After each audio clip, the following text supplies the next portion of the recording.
আসসালামু আলাইকুম বন্ধুরা, চলে এসেছি পাবনা জেলার বেড়া উপজেলার বিখ্যাত সিএনবি ইছামতি নদীর মাছ বাজারে। নদীর পাড়ে বসা এই বাজারটি ঘিরে সবসময় থাকে মানুষের উপচে পড়া ভিড় আর উৎসবমুখর পরিবেশ। প্রতিদিন এখানে পাওয়া যায় ইছামতি নদীর একদম তাজা ও জীবন্ত মাছের সমাহার। জেলেরা সরাসরি নদী থেকে মাছ ধরে এখানে নিয়ে আসেন বিক্রির জন্য। খাঁটি নদীর মাছের স্বাদ নিতে দূর দূরান্ত থেকে ক্রেতারা ছুটে আসেন এই বাজারে। এখানকার মাছের তাজা ঘ্রাণ আর নদীর পাড়ের মনোরম হাওয়া সব মিলিয়ে এক অন্যরকম অনুভূতি।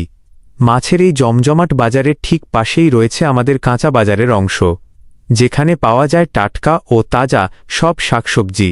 একদম ক্ষেত থেকে তুলে আনা সবুজ শাকসবজি আর বিভিন্ন ধরনের দেশি মশলার গন্ধে মুখরিত পুরো কাঁচা বাজারটি। নদীর তাজা মাছের বাজার ঘুরে এই কাঁচা বাজারের চিত্র যেন অন্য মাত্রা যোগ করে। তাজা মাছ ও কাঁচা বাজারের এই সুন্দর পরিবেশটি আপনাদের কেমন লাগলো তা কমেন্ট করে জানাতে পারেন। আমাদের ভিডিওগুলো ভালো লাগলে এমডি শাহিন মোল্লা পেজটাকে লাইক, শেয়ার, কমেন্ট করে পাশে থাকবেন। আর এরপরে কোন জায়গার ভিডিও করব অবশ্যই কমেন্টে বলে দেবেন। ধন্যবাদ সবাইকে।